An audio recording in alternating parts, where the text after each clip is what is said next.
Namaskar, met Sedillo. See, today we have a very special guest, and he is from America, and his roots are from Mexico. He is the poet of today, means the poet who talks about politics and who talks about environmental growth. So this is the need of today. That's what we expect in modern time, in our time, contemporary time, that a person, a poet should talk about roots. He should not forget his root. Same time, he should always ready to question to politician, to politics, and to the people who rule us, and then who always be careful to not to spoil the nature, earth, or universe from which we belong to. So, good morning and namaste, Matt. How are you? Sedillo, Uh, right? Hello. Am I right? Yeah. Yes. Okay. Yeah. Thank you for having me. It's a great honor. I know there's a bit of a time difference, so I'm glad we were able to work it out. And I'm so honored to be here on your platform and to speak to your audience. Thank you. We are also happy. So, Sedillo, I came to know about you that you are one of the great politician poet, and others say that the poet laureate of the struggle. What does it mean by poet laureate of struggle? Means you are talking about struggle, or what does it mean? So I was called the poet laureate of the struggle by the great historian here in the United States, Paul Ortiz, Dr. Paul Ortiz, who was the Samuel Proctor director of there was director of the Samuel Proctor Oral History Program at the University of Florida, and is now teaching history at Cornell University. He's the author of the books "A Black and Latinx History of the United States," an African American and Latinx History of the United States, as well as "Emancipation Betrayed," which are two incredible works of history. And so I'm very honored that Paul would say such a thing about me. The reason he said that about me is because my work contains a lot of history. It contains a lot of um, historical struggles. It contains a lot of people striving to create the world a better place, but also um, uh, many of my poems are a compendium of the grand injustices that happen here in the United States, but also throughout the world. And so that's kind of why he thought it right to call me the poet laureate of struggle. And of course, when a great person like that says some good thing about you, it's going to go in the bio. So that's why I have become known as the poet laureate of struggle. Yeah, it's very interesting. And yes, we know that there were many different cultures in even North America. About we call them the Native Americans. I heard that there were 500 uh, 500 tribes of the Native Americans. They had different language, different culture, and all. They all destroyed. And then in Canada also, I found that how purposely and the country has destroyed the Native Canadian people very carefully, very cleverly. And same thing happened here. But you belong to Mexico, and the Mexican and American that relation is very different. We know that many Mexican try to come to America, like Indians also. Now Indian also try to they go Mhm. to Mexico and then try the same route now, because many people, because they have a dream that they will get anything. But at the same time, Mexicans when who are in America, they understand that how terrible this feel. So, but Mexico is still alive. The other tribes, the Native Americans tribes culture, because they have to depend, they are still in American North America, and they have to fight. Like Joy Harjero, who is our friend, she always talk about that fight, and she has written about it. So in that case, what is the difference you find your struggle and the Native Americans struggle? Difference between both. Well, I think it's very correct that there are groups of tribes uh, here in the United States, what is now the United States, that were completely decimated by the imperialist push, by the imperialist formation of the United States. That's absolutely true. There are many, many people still alive today, still fighting the fight. As you mentioned, Joy Harjo is a great poet and a great advocate for her people, for her nation, for First Nation. And there's many other First Nation people still fighting to this day. So they're not completely wiped out, but it is the crime against the peoples of the Western Hemisphere is one of the great crimes in human history, and it is an ongoing crime. Recently, the film "Killers of the Flower Moon," directed by Martin Scorsese, has gotten a lot of attention to looking at the plight of a particular tribe. But the reality is that tribe is still being attacked to this day by the Koch brothers here in the United States, who are still plundering their oil. I mean, this is an ongoing thing. So there are so many struggles here in the United States that are just that are going on. When you look at the Mexican struggle, uh, so much of that is rooted in the areas that were once Mexico. The land that was once Mexico, the people were Mexicans for the most part still when they make the migration north live. So they primarily live in places like Texas, like California, like Arizona. I mean, there's the exception of Chicago, but outside of that, almost all the places where Mexicans settle in the United States are in the land that was once Mexico. And so there's a lot of history there, and a lot of the history there is very, very brutal. When it became the United States, the Texas Rangers formed to attack Mexicans. The Californian Rangers formed to attack Mexicans. One of the first earliest laws in California was called the Greaser Act, and it was an act that allowed people to attack Mexicans. And this was just really a very, very a brutal time. Terrible. And so that's the formation, and the distinction made between Mexicans and Native Americans, or just what the colonizers would have called Indians, is bare thin. I mean, when I speak of this Greaser Act in California, it said those of issue of Spanish and Indian blood may be da da da da da da. All these things you may do to them. Um, so that was it. Much of the justification for the war against Mexico was that they were essentially a nation of Indians. If you look at what some of the racist police chiefs in the United States, particularly William H. Parker, was one of the people who actually um, created will become the way policing's done in the United States. He said that the Mexicans we deal with in Los Angeles are not far removed from the Indians of the mountains of Mexico. And so this is kind of the attitude that they had towards them. So there are distinct differences between the treatment of what is called the American Indian or Native American or First Nations within the United States and the general Mexican population. But the fact that they were seen as quote unquote Indians um, uh, is what is parallel. The Mexicans are not mistreated in the United States because they're seen as Spanish.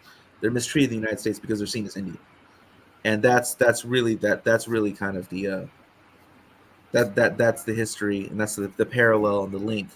Uh, Mexicans in the United States today constitute something about 40 million people. So there's about 120 million Mexicans, about almost 40 million, between 35 and 40 million Mexican Americans live in the United States. So this is a huge number of people, and they carry with them a culture that is something of a hybrid culture, a culture of growing up in the United States, but also having these traditions from Mexico, and where they draw a lot of pride from. The image of Emiliano Zapata, the image of the flag of Mexico, all these things they carry within them as a part of their heritage, and also a part of how they see the world moving forward into the future. I mean? They carry their Mexicanness with them in the United States, especially in the parts of the United States that were once Mexico.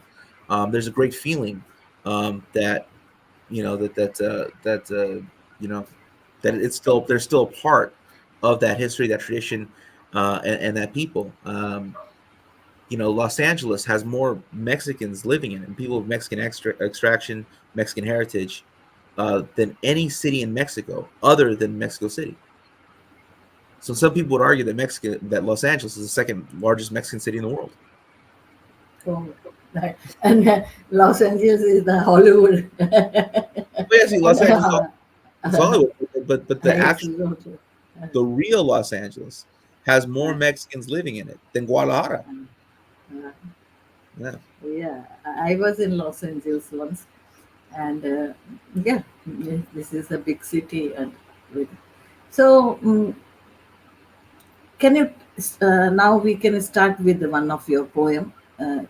You select yourself and read one poem, then we will talk more. Okay, sure.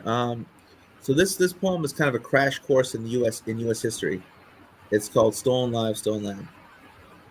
Sundown, Levittown, Fort Apache, Dirty Harry, John Wayne, Blackface, Minuteman, Moynihan, Gone with the Wind, Breaking Bad. Washington Redskin, Confederate flag, the sword, the dollar, the cannon, the scholar, the cavalry, and the Ivy League history is written by lightning as the rising smoke of burning village. The ways in which victors keep their victims, a frontier thesis and notes on the state of Virginia, extraction, expansion, the winning of the West, Lewis and Clark, Smith and Wesson, a circle the wagon with bloodshed and slave sweat, the crack of the whip. The law of three-fifths, the crowned republic of King Cotton, the intended failures of Reconstruction, the housing covenants, that greeted great migrations of the saints, the Mexicans of poor Mexico, so far from heaven and so close to Monroe Doctrine, to Davy Crockett, to prison industrial complex, a war on drugs is a war on our young, bloody Christmas, reefer madness, 15 to life for 4 ounces, East Oakland, West Baltimore, south of the Bray and Oliver North, Plymouth Rock, Jamestown, the Rio Grande, stolen lives, stolen land. It's actually your presentation of a poem, because one poem I have tried to translate it, and your presentation is wonderful. At the same time, you have very good. You point the words very carefully.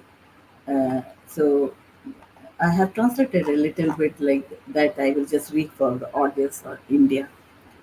Just एक बार एक सपने में देखा या फिर सुना मैंने बहुत पहले से, दूर एक देश में हम एकत्रित हुए सर्दी से बचने के लिए।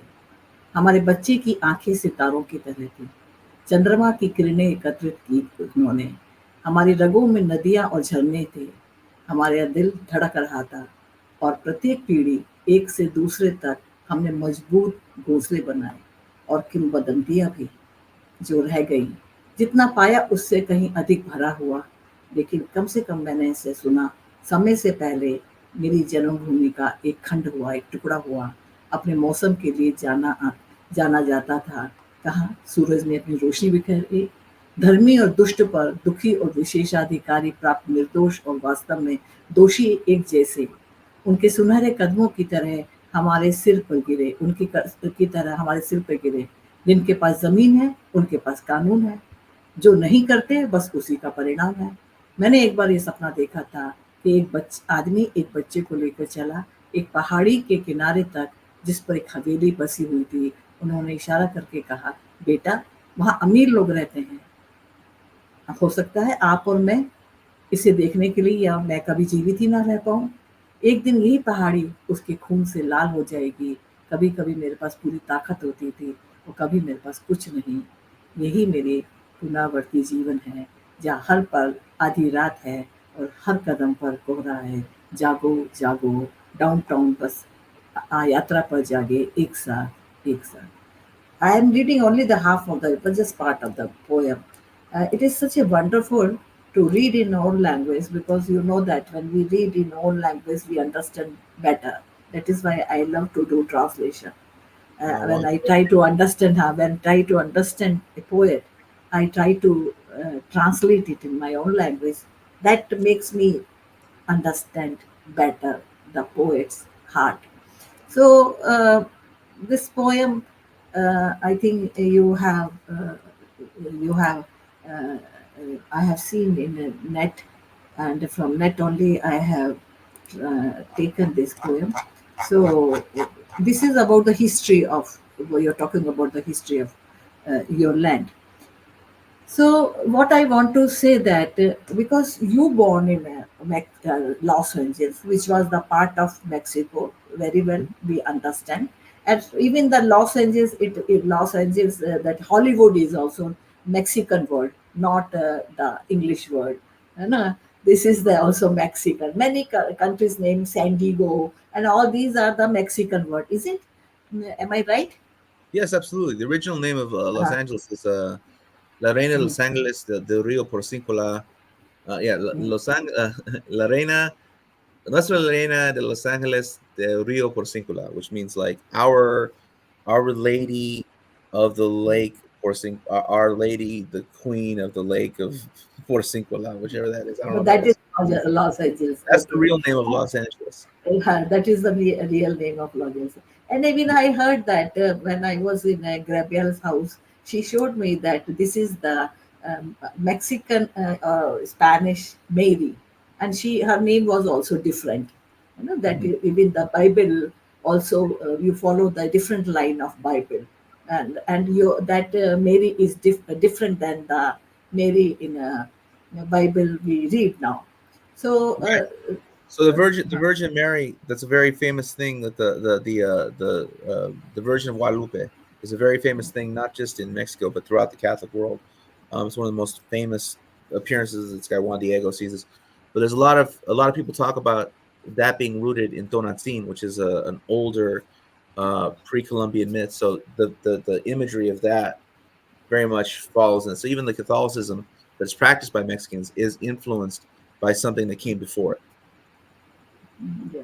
And it heard that I have seen that you are literally director of the Mexican Culture Institute of Los Angeles, and national and of course national coordinator of Word Poetry Movement that I know very well. But literary director of Mexican culture in Los Angeles. So what is that? So the Mexican Cultural Institute of Los Angeles has been around since the 1990s, and it's been run by Jose Antonio Aguirre for the last, I'd say, maybe 15, 20 years. So he's the executive director, and I'm the literary director, and so it means I'm in charge of literary programs, and it's basically the job, the charge of the Mexican Cultural Institute of Los Angeles to create a cultural bridge between um, the Mexican culture that is very prominent here in the city of Los Angeles, back to Mexico, and also from Mexico to Los Angeles, and so that's our kind of our official job. And so in that we've had a series, a speaker series in which we've brought in speakers since I've been a part of it. Anyways, we've brought a series of speakers from Los Angeles to Tijuana. We brought writers and poets from Los Angeles to Mexico City, and we've hosted intellectuals and authors and painters from Mexico City, but also from Chicago, also from different parts of the United States, and we've welcomed in also intellectuals, writers, artists from Guadalajara. So we're looking to expand more than that, more than just Guadalajara and Mexico City, because those are two large cities in Mexico. But we want to reach out to the whole of Mexico, not just the major epicenters.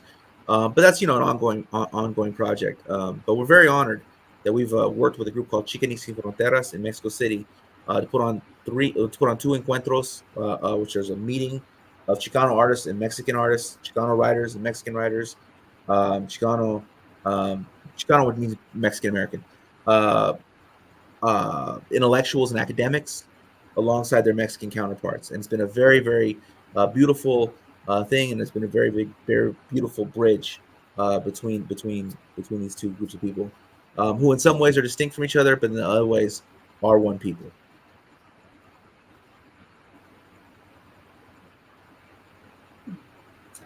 And you are very much active in nature, and you're writing for it also. So, can you talk about it? That what you are doing Yeah, of in course, of that, and course, then can you read a poem because you are writing? Yeah. Mm. of course, of course. In looking at the Hello. question. Hello, can you hear me? Hello. Yeah. Environmental poem. Hello. Can you hear Environmental me? poetry. Yeah. Yeah, environmental poetry. So the question of environment is like, we're looking at a great we're looking at a great destruction of the environment, and how that affects everyone who breathes air. So I think that's really important to write on these issues. In the collection City on the Second Floor, which is my second collection of poetry I published, I kind of wrote about a lot of like worker struggles. I wrote about a lot of the struggles of the working class, in an industrial setting. But a subplot of the entire thing was that the industrial revolution is yes, it created great wealth inequality. It created the proliferation of people, but in addition to that, it also created the seeds of the destruction of life on Earth. And so this becomes a subplot that eventually overwhelms what was the kind of the primary focus, which was worker struggles. But beyond that, like if we keep doing things this way, we're all going to die. And so this poem I want to read right now, I haven't read it in a while. I'm kind of looking it up right now. This poem that I want to read right now is I actually had the opportunity to read this at one of the giant marches here that we had for the environment. I'm blanking right now. I can't remember the name of it, but it was one of the big marches. There was one in Washington D.C. There was one in New York. There was one here in Los Angeles.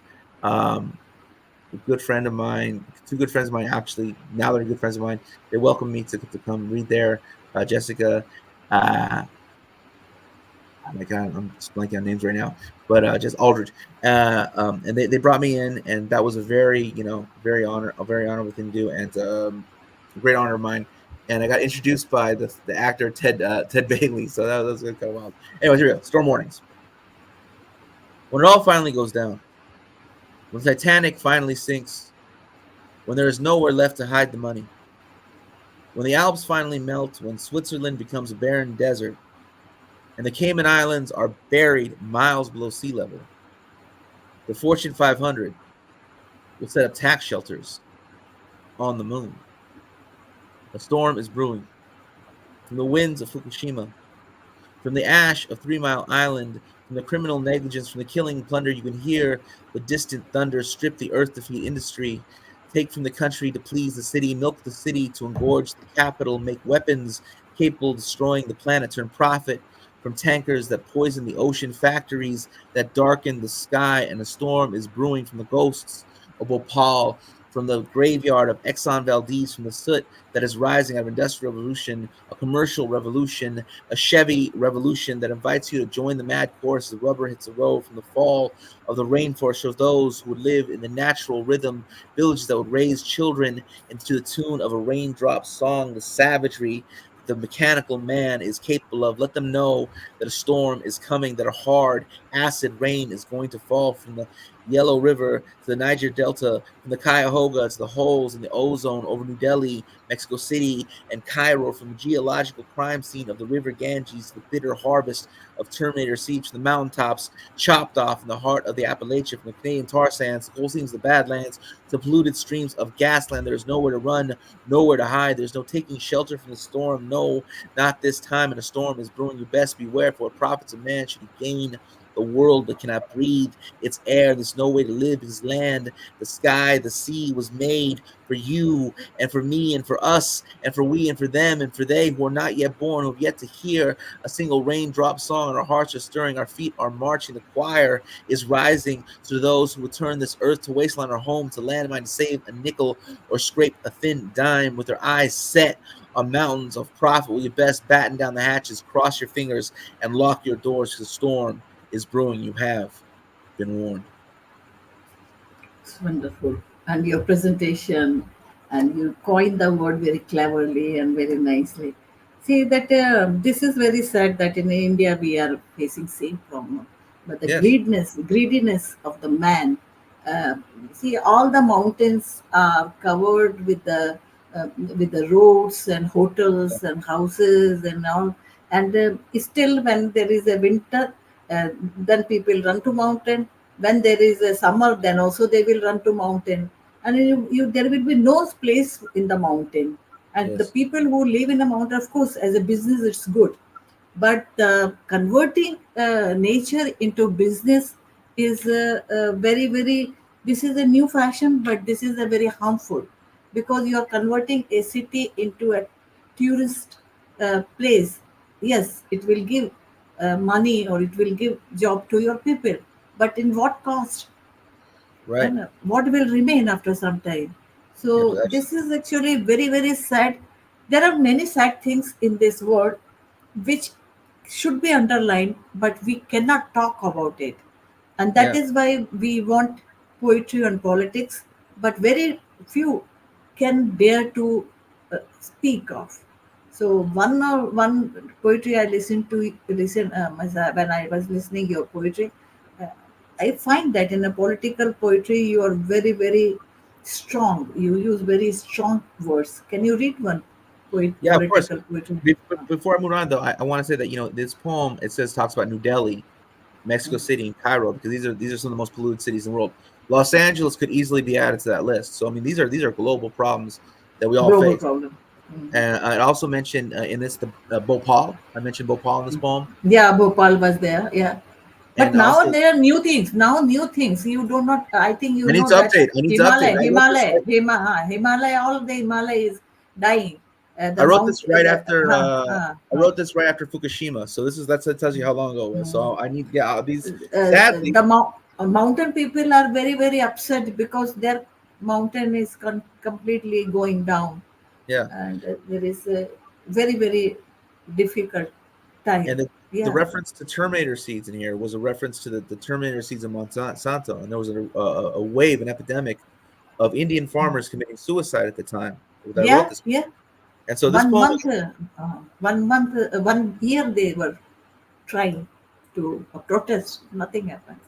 And so this poem has a lot of references to topics your audience might be familiar with. It also talks about issues all over the world. So I mean, this was really a poem I wrote that I did a lot of research for, and to find just the most grotesque abuses of the earth that I could find. And India came up several times. And so these are global problems. And I want to say that I am very, when I write something like this, I want to make sure that I do enough investigation. So I did investigate a lot. I read a lot about Bhopal. I read a lot about the Terminator seeds. That there was a rash of suicides there in India, and it was a very big part of the poem that I wrote. The ongoing Yeah. struggles, the environmental struggles there in India. So I just want to let your audience know that.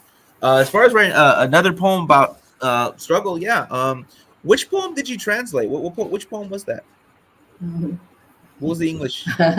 I have to see that because I have done this work in the Oh, evening, and then when I couldn't work it in work in detail. So no, I get only the Hindi here. I translate. I find a poem in internet. oh, okay, It okay. was Well, in English, and then only the one poem was there. So I try to translate that. But okay, okay. I will be finishing it complete, making it complete. This is a long poem because you write very long poems. So I will complete it. Then only I will send you. Okay, so this is a poem I recently read at an event that was really for a fundraiser for KPFK, which is a leftist radio station here in Los Angeles. And there's not very many of those in the United States, and certainly not that many in Los Angeles. And I have the honor of being a host of a radio show out here in LA, and I'm very honored to do that. And we had a fundraiser, and it was an anti-war fundraiser. So this poem here is an anti-war poem. It's based on the book by Michael Perenni, who's called "The Sword and the Dollar." And Michael Perenni is a great anti-imperialist writer here in the United States, and so this is the poem. I think this poem was I have not completely once upon a dream, or at least so I heard from the time long before, in the I'll read land that now one. distant. I'll Yeah, read that one in a yeah, second. This one's relatively short, so I'll just read this yeah. anti-imperialist poem. Please, I'll read that one. please read. So here's the anti-imperialist poem. It's called Neither Nor. Banana cattle, coffee, iron, tin pot republic, aluminum dictatorship. Once the monarchs, the merchants, now capital investment, the land, the labor, the market, a warship, a racket, a patrol kingdom, a petrol kingdom, a weapons emporium, Boeing, Raytheon, McDonnell Douglas, Lockheed Martin, Northrop Grumman, General Dynamics, neither faint-hearted nor foolish. This is big business. There is war in profit and vice versa. And if that sounds Marxist, the business of America is business. Calvin Coolidge. The merchant knows no country. Thomas Jefferson. What I want above all else is a country where someone can always be rich. Ronald Reagan. Since the manufacturer insists on having their market, the flag of his country must follow him in. Woodrow Wilson. Neither subtle nor open to interpretation, the U.S. government is a war machine, and it always has been. Myth, mystification, liberal, conservative, a democracy, a republic, a pageant, an election, collateral damage, humanitarian intervention, words without meaning, wars without end, neither absent-minded nor kind-hearted. The U.S. economy is a beast that feeds on torture and sweatshops, oil fields, and death squads, where rivers of blood flows into seas of money. And if that sounds Marxist, neither outdated nor discredited, you can interpret the world in many ways. The point, however, Yeah. that's it. So, this is good. Thank you. Thank you. So, So, thank you. Thanks. And so once the poem you translated, do you want me to do it in English? no, I have translated this poem. No, I Okay. told you this one. Once upon a dream, or at least so I heard, from the time long before, in the land now distant, we gathered, took shelter from the winter. So this Okay. I have translated. एक बार एक सपना देखा या सुना मैंने बहुत पहले से कि दूर एक देश में हम एकत्रित हुए, शायद सर्दी से बचने के लिए। हमारे बच्चे की आंखें सितारों की तरह चंद्रमा की किरणों को एकत्रित करती थी। हमारी रगों में नदियाँ और झरने थे, हमारा दिल धड़क रहा था। It's beautiful, I love it. It's I love it. So because the what is this, we are very proud of our past, whether we had all capacity or everything. See, maybe it is due to my age, what I understand, that after spending many years on this earth, we find that at least nothing remains in our hand. Nothing goes with us. So why to be so greedy to eat up everything from the earth, the mountains, the rivers, everything we are destroying. So why, who, for whom we are doing? Because a man can't eat so much. He can't eat so much, and man can't use so much. So this is very painful. But as a poet, we have to talk and think about it, but it's difficult. Now let me talk about the war which is going. Before there was a Ukraine, which is still going, Ukraine and Russian war. That the for that also there were thing that who is doing, and everywhere the then Palestine and uh, Israel war, and everywhere the America's name is mentioned as if America is behind it. And if it is behind it, what are the problems with why not the people or the little people talk about it? Why not they worried? Because it gives. Uh, I think it affects America also, because lot of money is spent by America on such wars for long time. Because you know the Iraq, you say the Afghanistan, the complete these wars. You know that Afghanistan, such a beautiful country, completely destroyed. And for one man or for small ego, then Iraq and such a beautiful country and very very old culture destroyed. Uh, and what is in America's hand is only the loss of money and loss of people. I have seen the story of the. I read a story of many American soldiers who lost their leg or hand or living with their family. So these people also lost so much for others' country, for others people, for not for benefit for the thing. So what do you think that war is going on, and a very terrible war on the Palestine, which is because people are very little, and then very cruelty is going on. So what is this word politics? Do you write Yeah. about the word politics? I think that people in the United States are bombarded with probably one of the most sophisticated propaganda machines ever known in human history. From the time they're born and put into the education system, they hear about how great the United States is. or the United States is a beacon of liberty and hope, and it's a light upon nations, and it's the best nation on earth, and et cetera, et cetera, et cetera. And then they watch news, they watch this, they consume general American culture, which will tell them that America is great, but America's always under threat, and America's under threat from Afghanistan, America's under threat from Iran, America's under threat from this. Meanwhile, the United States has 800 bases all around the world. America is a country that is absorbing resources from the entire world. And people here in the United States are essentially subjected to lies from the time they're born till the time they die. And so, for the most part, they believe it. Now, there are people like me who like hear a lie and they're like, "Wait a minute, that's a lie. I don't believe you. That's just ridiculous." And so, the idea that United States, this country that spends trillions of dollars on weaponry that could blow up the entire world many times over, should be, under threat from a landlocked country very far away that doesn't have this kind of weaponry, doesn't have these machineries, doesn't have satellites in the sky. There's no Afghani satellites, no Afghanistan space mission. The notion that the United States should be under some like deathly threat from Afghanistan is so patently absurd that I'm like, wait a minute, this is a lie. And so Americans really are treated that way. That we're always believing that people are under some grave mortal threat from some wild enemy. And so I think that that's really to do with much of like the history of this place that they're so susceptible to such propaganda. I mean, this is a history of land theft. This is a history of places that are built on genocide, places built on slavery, and this idea that the natives are going to rise up against them. The idea that there's going to be a slave revolt and they kill everybody is in the in the psyche of much of the American population. And it doesn't just affect the white Americans. I mean, we're all subjected to this imagery. We're all raised on this, and so even though it creates some cognitive dissonance, a lot of people are just on board with this kind of Yankee Doodle Dannyism of just bombing the whole world. And so that is that's why the people go along with it. Now, why does it actually happen? It has nothing to do with the people. Why does it actually happen? Is because the United States of America is an imperialist nation that is just sucking the soul dry of the entire world, of the entire planet, and is looking to colonize the moon.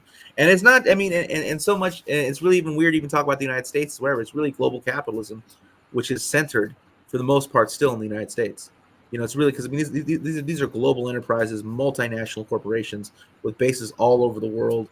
Elon Musk is the richest man in the world, and he was born in South Africa, but now lives in the United States.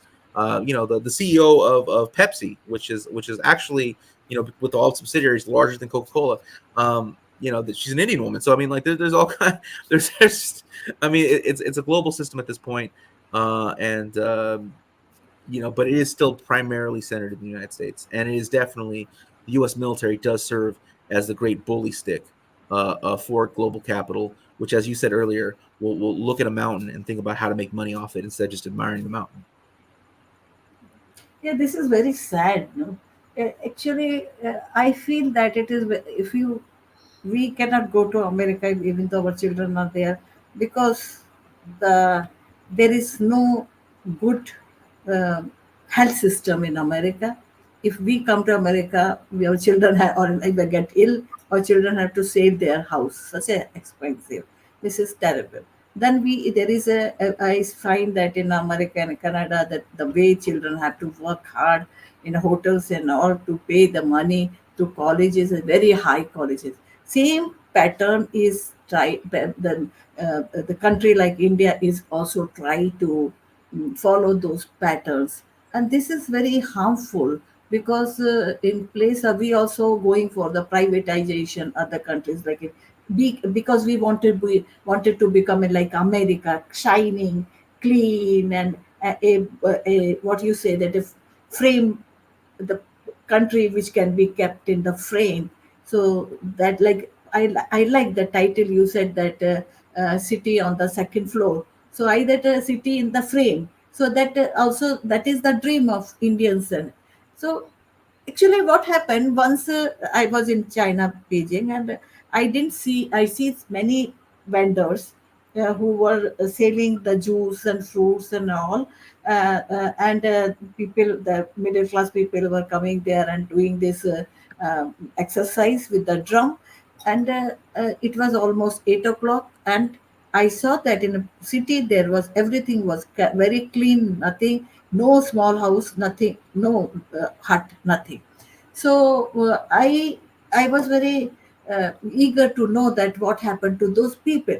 So when at night in hotel I saw a film, and there they show that how these people go at night to the nearby villages. So I feel that it is not necessary to be a city to frame is such a beautiful like a frame or very artificial picture. But I feel that it is good in India if there is a big house, there will be small house, mud house just close to it. So because then labor does not have problem. If they want to work earn money, they can help to bigger house, and they come from their house and go. So that is actually pattern in India, which cannot be. It became a habit, and this is the question for the privatization. They don't want it. They want to make it frame perfect picture of the city. But I feel that this is the best way, because the poor people are also living closer by, and the rich people or middle class people are also living closer by. What Yeah. is wrong in it? What is Well, wrong?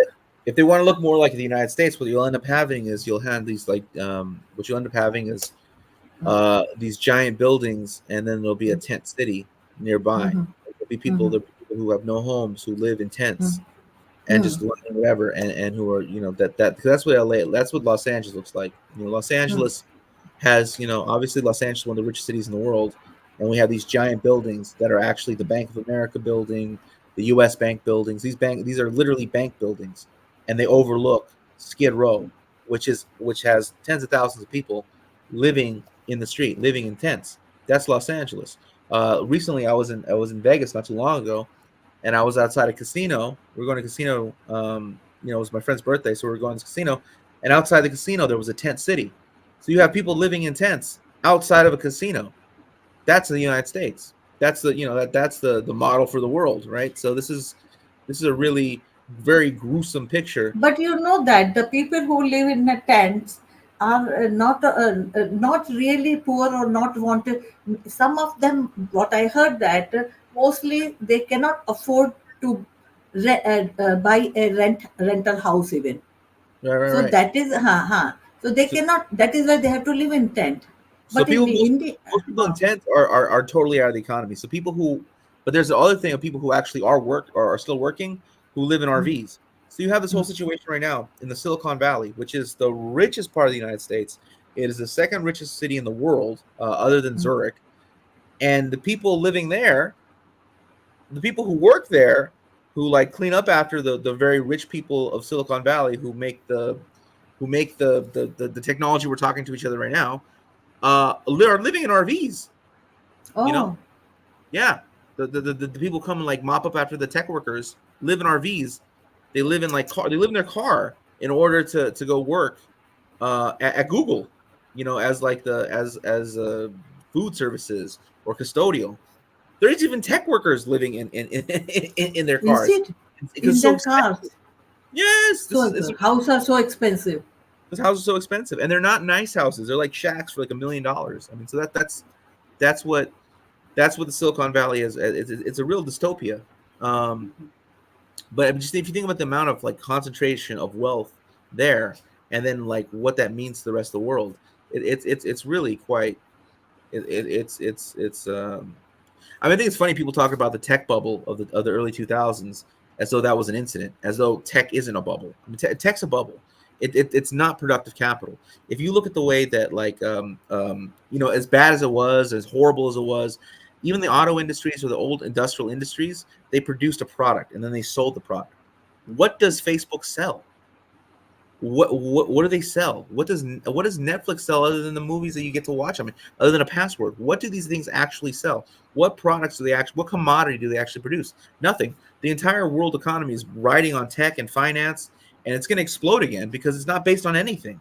And so, but in that world, you have these people becoming billionaires for no reason, like Elon Musk, and we're just gonna wait for it to implode, and we have people who are servicing, them, the people that are typing, click clacking at their computers all day, living in their car. I mean, it's a ridiculous situation. It's the heart of empire, but but even those people are not the most impacted people of this world economy. We're all connected in the world economy, and so for every billionaire, there's tens of millions of children who are starving. And those tens of millions of children are starving Yeah, that is because true. they're- One billionaire means 1,000 people, children are starving. That is true.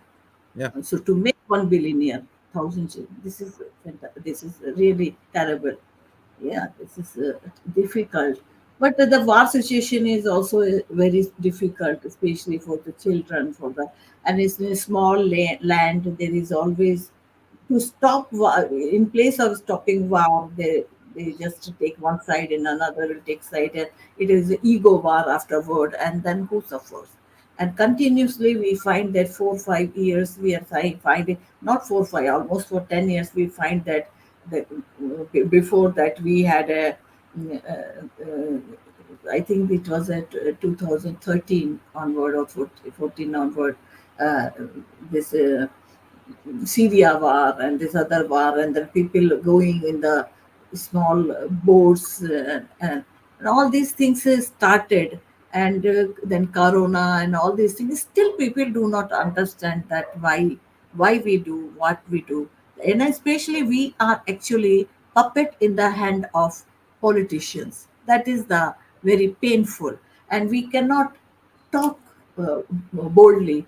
Even in India, such kind of a artificial kind of spirituality came in a fashion, and for that America is the reason, because Americans do not have the history to tell them. They don't have any mythology. They don't have any history. They do not have that some kind of philosophy. And so, what happened? Any artificial philosophy or any kind of philosophy tell to if somebody tells, and he became a very legend. Like, it started from Rajneesh, and then it became the hub of all these artificial pseudo uh, spiritual leaders, and that from India. So it is very very sad, very sad, because this we are seeing the result in India right now. We are seeing, we are afraid, we are afraid. Our children are running to different countries, but they are also finding the same situation there. So we see that totally the world is in a very bad shape. What can be done as a poet? Can we change it? Is it possible to change? Well, I think so. I mean, I think that we can change it in the way that we can galvanize people. What's going to change it is organization. People need to organize, and people need to fight. And they need to fight for their interests as working people all over the world. And I think that we as poets have a special role in the organization of people. I think that people fight because of their conditions, right? But what makes them actually fight is not necessarily a great speech. It's not an intellectual understanding. What makes people actually get up and fight is art.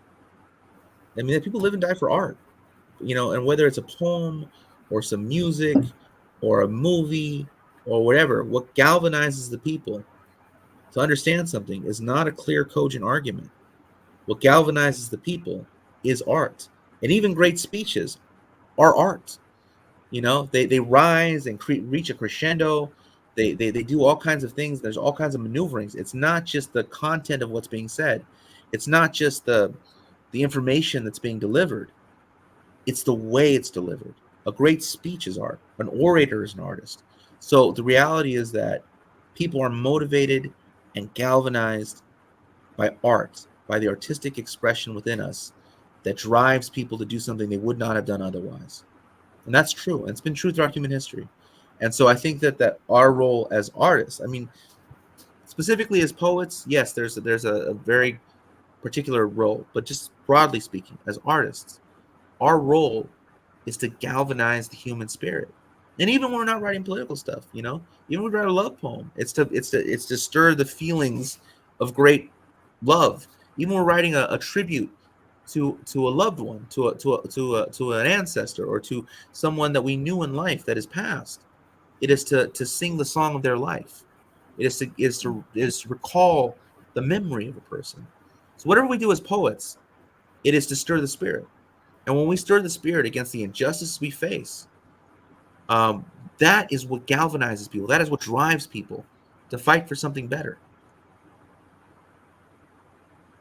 Yeah, I'm really impressed by your saying. You said that we have to change, or we have to make our speech, or make our poetry, or make our expressions more artistically and more useful and more powerful. That's what you say. Yes, I understand. And then we can use many stories, mythologies, and all these things to explain people. That is good thing. Do you want to say something more? No, well, I want to thank you for your time. I want to thank you. I want to thank your audience. I want to tell, I want to say to anyone watching that, I'm very, very honored to be a part of the world poetry movement, and I thank you, Rati, the national coordinator of India, for extending this warm invitation. And I hope in the future to also be able to extend an invitation to you, and I hope we can just keep building the world poetry movement. I think there's a lot of potential. I think they've already accomplished so many things. I'm so honored to be a part of it, and I look forward to the direction it will take in the oncoming years. Yeah, I am also very happy. I wanted to have a good conversation with you, and you know that because of my Wi-Fi problem and all, I could not invite earlier.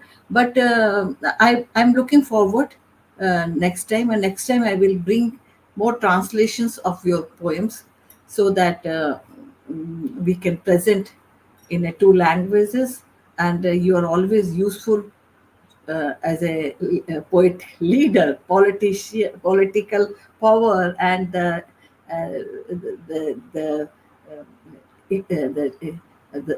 the poet who talk about our uh, nature. So that is why and you are young. So I am thankful. Thank you, mate Sedillo. Thank you very much. We will again talk sometime. Thank you for joining today's. Thank you very much.